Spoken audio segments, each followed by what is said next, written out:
ព្រះសិវលីបន្ទាប់ពីលោកបានសម្រេចធម៌ហើយលោកក៏ចង់ពិសោធន៍បុណ្យរបស់លោកថាតើកម្លាំងបុណ្យរបស់លោកហ្នឹងមានលៀបមានសក្ការៈច្រើនកម្រិតណានៅក្នុងពេលវេលាមួយព្រះបរមសាស្តាព្រះអង្គទ្រង់ប្រថាប់នៅឯក្រុងសាវត្ថីដូច្នេះហើយព្រះសិវលីក៏បានចូលទៅក្រាបបង្គំទូលថាបពិតសូមឲ្យខ្ញុំព្រះអង្គសាកល្បងកម្លាំងបុណ្យបារមីរបស់ខ្ញុំព្រះអង្គសូមឲ្យព្រះអង្គទ្រង់ប្រទាននៅព្រះភិក្ខុចំនួន500អង្គនៅក្នុងកាលនោះព្រះសម្មាសម្ពុទ្ធព្រះអង្គក៏បានអនុញ្ញាតហើយបានប្រទានភិក្ខុចំនួន500រូបទៅ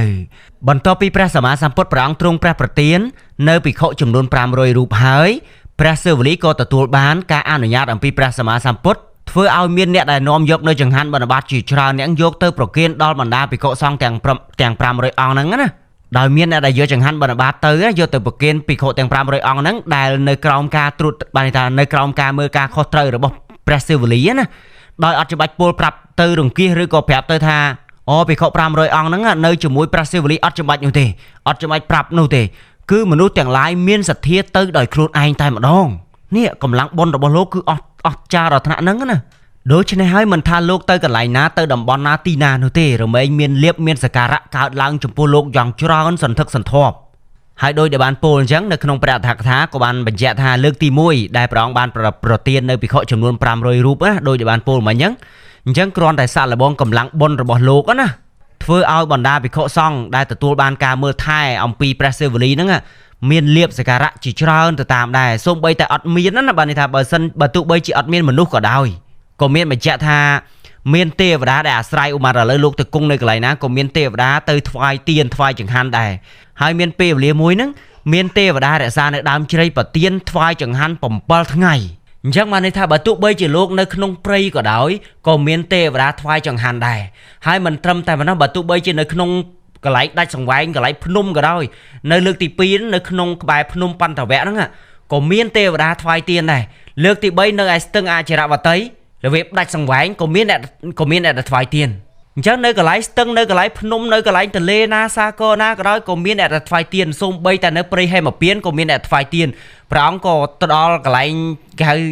ស្រះឆាត់តនណាជាកន្លែងមួយដែលមិនមានមនុស្សទៅដល់ក៏មានអ្នកថ្វាយទៀនដែររហូតទាល់តែត្រប់ភ្នំគេហៅថាភ្នំសម្រាប់តែពួកតាបោះអេសីព្រះសិរីមុនបានថាភ្នំកន្ធមាត្រណានៅកន្លែងភ្នំហ្នឹងនៅក្នុងតម្រាមានបញ្ជាក់ថានៅក្នុងយុគសម័យមានតាបោះមានអេសីមានព្រះបច្ចេកពុទ្ធអីហ្នឹងណាបើទោះបីជាលោកគង់នៅហ្នឹងហើយលោកចង់បានចង្ហាន់លោកតែងតែចេញមកបិណ្ឌបាតនៅខាងក្រៅក៏ប៉ុន្តែសម្រាប់ព្រះសិវលីវិញបាទបើទោះបីជានៅភ្នំកន្ធមាត្រហ្នឹងណាក៏មានអ្នកដែលថ្វាយទៀនដែរនេះដល់ថ្នាក់ហ្នឹងណាហើយរហូតដល់លើកទី8លោកទៅព្រៃកគីក៏មានអ្នកថ្វាយទៀនទៀតដូច្នេះហើយលោកទៅដល់កន្លែងណាតំបន់ណាគ្រប់កន្លែងកលុកកលាទាំងអស់ដាច់សង្វែងបែបណាក៏ដោយនៅក្នុងព្រៃនៅក្នុងភ្នំនៅមាត់សមុទ្រដាច់សង្វែងមានទេវតាថ្វាយទៀនទៅដល់បណ្ដាភិក្ខុសង្ឃហ្នឹងម្ដងចង់និយាយថាម្ដង7ថ្ងៃអត់ខ្វះនោះទេក៏ប៉ុន្តែមានបញ្ជាក់ទៀតថាគ្រប់កន្លែងទាំងអស់ដាច់ស្រយាលបែបណាក៏ដោយលើកលែងតែភ្នំកន្ធមាត្រទេបានថាកន្លែងផ្សេងហ្នឹងគឺសុទ្ធតែមានទេវតាថ្វាយក៏ប៉ុន្តែមានតែភ្នំកន្ធមាត្រមួយភ្នំកន្ធមាត្រហ្នឹងនៅភ្នំកន្ធមាត្រហ្នឹងមាននាគឈ្មោះថាតន្តទេវរាជបានថាឈ្មោះនាគគេបានរៀបជាស្ដេចនាគហ្នឹងបានថ្វាយនៅចង្ហាន់បិណ្ឌបាតហ្នឹងមានប៉និតតែម្ដងហើយនៅក្នុងដំណើរក៏មានបញ្ជាក់ថាមានថ្វាយទឹកដោះថ្វាយអីចឹងណាក៏ប៉ុន្តែសូមឲ្យដឹងផងទៅថាគឺបុណ្យរបស់លោកនៅកន្លែងណាគឺសុទ្ធតែមានអ្នកដែលថ្វាយទៀនហើយនៅក្នុងតម្រាមានបញ្ជាក់ទៀតបន្ទាប់ពីព្រះភិក្ខុនឹងដឹងថាអ្នកដែលមកថ្វាយទៀនហ្នឹងណាគឺជាតន្តទេវរាជហើយនៅក្នុងវេលាហ្នឹងបណ្ដាភិក្ខុសង្ឃទាំងឡាយបន្ទាប់ពីឃើញចង្ហាន់បិណ្ឌបាតរបស់នាគរាជតន្តទេវរាជហ្នឹងពេលដែលថ្វាយចង្ហាន់ហ្នឹងហើយក៏មានអារម្មណ៍សង្ស័យហើយក៏នាំគ្នាសួរថានេះទឹកដោះស្រស់ដែលរូតមកថ្មីហើយនឹងការរងាស់ដែលចេញជាទឹកដោះថ្លាហ្នឹងណាថាតើនាគតន្តទេវរាជហ្នឹងបានទឹកដោះមកពីណានេះព្រោះមានភិក្ខុឆ្ងល់ដល់ថ្នាក់ហ្នឹងណាបាទដល់ពេលអញ្ចឹងនាគតន្តទេវរាជបាទនាគរាជតន្តទេវរាជក៏បានរៀបរាប់ថាបបិទ្ធព្រះអង្គដ៏ចម្រើន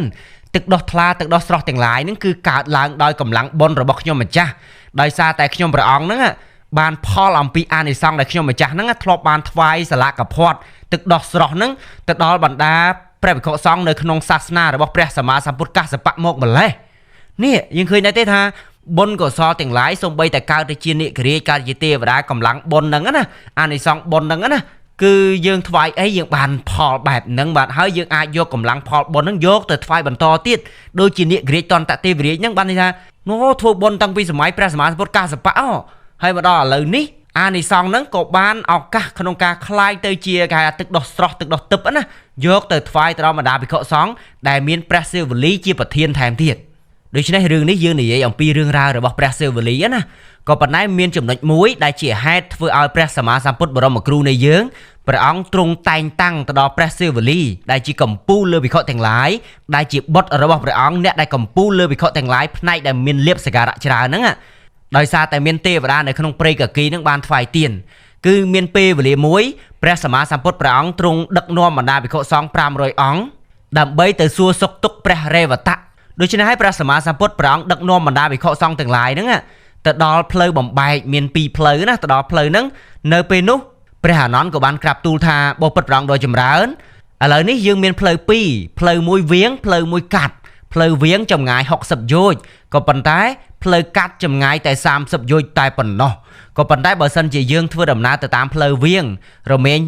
ែងមានពួកមនុស្សបណ្ដាអ្នកស្រុកទាំងឡាយហ្នឹងគេដាក់បាតគេដាក់ចង្ហាន់អញ្ចឹងណាក៏ប៉ុន្តែនឹងប្រើពេលវេលាយូរព្រោះចម្ងាយផ្លូវនឹង60យោជន៍ហើយបើសិនជាធ្វើដំណើរទៅមួយថ្ងៃ2យោជន៍អញ្ចឹងប្រើពេលវេលា1ខែក៏ប៉ុន្តែបើសិនជាទៅផ្លូវត្រង់ផ្លូវកាត់វិញចម្ងាយតែ30យោជន៍នោះទេក៏ប៉ុន្តែគឺជាផ្លូវទៅដោយសម្បូរដោយអមនុស្សហ្មងគឺអត់ចង់និយាយថាអត់មានមនុស្សរស់នៅទេគឺដាច់សង្វែងតែម្ដងមានតែព្រៃនោះទេថាតើព្រះអង្គគួរទៅផ្លូវណានៅពេលនោះព្រះសម្មាសម្ពុទ្ធក៏បានត្រាស់សួរទៅដល់អានន្ទថាមនាលអានន្ទតើសិវលីពេលនេះបានមកជាមួយនឹងពួកយើងដែរទេក៏ប៉ុន្តែព្រះអង្គដឹងហើយឯងក៏ប៉ុន្តែសួរនឹងដើម្បីបញ្ជាក់ដើម្បីឲ្យបណ្ដាភិក្ខុសង្ឃទាំងឡាយនឹងបានឮរួមទាំងទេវតាទាំងឡាយនឹងដឹងឮបញ្ជាក់ថែមទៀតណានៅពេលនោះព្រះអានន្ទក៏បានក្រាបបង្គំទូលថាបបិទ្ធព្រះបរមលោកនាថបបិទ្ធព្រះអង្គដ៏ចម្រើនណាព្រះសិវលីក៏បានមកជាមួយនឹងពួកយើងដែរអញ្ចឹងព្រះសម្មាសម្ពុទ្ធព្រះអង្គគ្រាន់តែទទួលពាក្យអះអាងអំពីព្រះអានន្ទថាព្រះសិវលីមកដែរព្រះសម្មាសម្ពុទ្ធក៏ប្រាប់ថាអញ្ចឹងទៅផ្លូវត្រង់តែម្ដងទៅព្រោះហេតុអីព្រោះដើម្បីសាកល្បងកម្លាំងបុណ្យរបស់ព្រះសិវលីតែប៉ុន្តែព្រះអង្គជឿជាក់ទៅលើកម្លាំងបុណ្យហ្នឹងក៏ប៉ុន្តែព្រះអង្គចង់មានការប្រកាសទៅដល់បណ្ដាភិក្ខុសង្ឃទាំងឡាយដើម្បីឲ្យមានការតែងតាំងនៅក្នុងចំណោមសង្ឃណាអញ្ចឹងហើយព្រះអង្គក៏ប្រាប់ថាអញ្ចឹងទៅផ្លូវត្រង់ហើយនៅក្នុងហ្នឹងព្រះសម្មាសម្ពុទ្ធព្រះអង្គអត់បានធានាថាទៅជាមួយតថាគតនិងសម្បូរចង្ហាន់អត់មានធានានោះទេព្រោះហេតុអីព្រោះព្រះអង្គក៏ធ្លាប់មានវិបាកកម្មកាលពីមុនណាព្រះអង្គក៏ធ្លាប់មានវិបាកកម្មអត់ចង្ហាន់ចាំភាសាទៅអត់មានអ្នកដែលថ្វាយចង្ហាន់ក៏មានដែរក៏ប៉ុន្តែព្រះអង្គជឿជាក់ទៅលើកម្លាំងបុណ្យរបស់ព្រះសិវលីអញ្ចឹងនៅក្នុងកន្លែងហ្នឹងចង់បញ្ជាក់ថាសូម្បីតែព្រះសម្មាសម្ពុទ្ធពេលវេលាហ្នឹងក៏ព្រះអង្គអាស្រ័យកម្លាំងបុណ្យលៀបសក្ការៈនៃការថ្វាយនៅចង្ហាន់បិណ្ឌបាតហ្នឹងអាស្រ័យព្រះសិវលីផងដែរ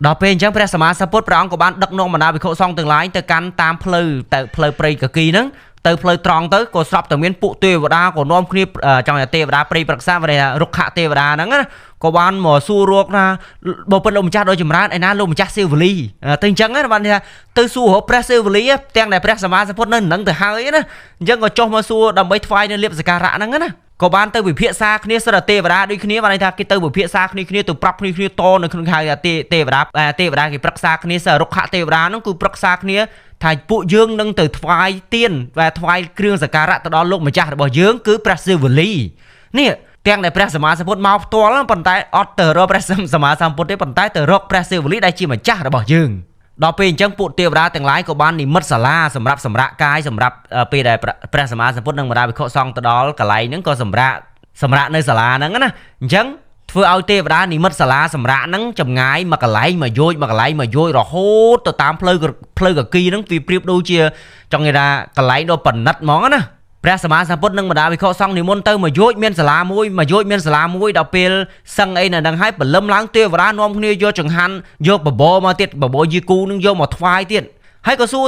រនៅក្នុងចំណោមទាំងអស់គ្នាតើលោកម្ចាស់សិវលីរបស់យើងខ្ញុំនៅគង់នៅកន្លែងណានៅសួរអញ្ចឹងទៀតចង់និយាយថាអូគឺអស់តោះហ្មងណាអញ្ចឹងបានន័យថាព្រះសិវលីគឺជាកម្ពូលបុណ្យនៃលៀបសក្ការៈអញ្ចឹងទេវតាគេនាំគ្នាទៅសួរណាលោកម្ចាស់សិវលីរបស់ពួកយើងខ្ញុំសួរម្ចាស់របស់គេហ្មងណាបានន័យថាទៅសួររកព្រះសិវលីបែបពិសេសណាក៏ប៉ុន្តែគេក៏ប្រគេនទៅដល់បណ្ដាភិក្ខុសង្ឃនិងព្រះសម្មាសម្ពុទ្ធជាប្រធាននឹងទាំងអស់គ្នាទៅប៉ុន្តែគោលដៅដែលគេចូលទៅសួរសុខទុក្ខគោលដៅគឺសួររកម្ចាស់របស់គេគឺព្រះសិវលីនេះដល់ថ្នាក់ហ្នឹងបាទ ដូច្នេះហើយធ្វើឲ្យបណ្ដាភិក្ខុសង្ឃទាំងឡាយអមជាមួយនឹងព្រះសម្មាសម្ពុទ្ធអាស្រ័យកម្លាំងផលបុណ្យបារមីរបស់ព្រះសិវលីហ្នឹងមានទេវតាថ្វាយចង្ហាន់បិណ្ឌបាតហ្នឹងរហូតរយៈពេលចម្ងាយ30យោជន៍ដែលនិមន្តទៅតាមផ្លូវហ្នឹងរហូតទាល់តែដល់កន្លែងរស់នៅរបស់ព្រះរេវតៈគឺទៅដល់កន្លែងរបស់ព្រះរេវតៈហើយដល់ពេលត្រឡប់មកវិញហ្នឹងក៏អាស្រ័យកម្លាំងបុណ្យរបស់ព្រះសិវលីដូចគ្នាអញ្ចឹងបាននេះថាទាំងទៅហើយនឹងមកគឺផ្លូវកាត់ហ្នឹងនៅក្នុងព្រៃកគីឆ្លងកាត់ព្រៃកគីហ្នឹងអាស្រ័យកម្លាំងបុណ្យរបស់ព្រះសិវលីទាំងអស់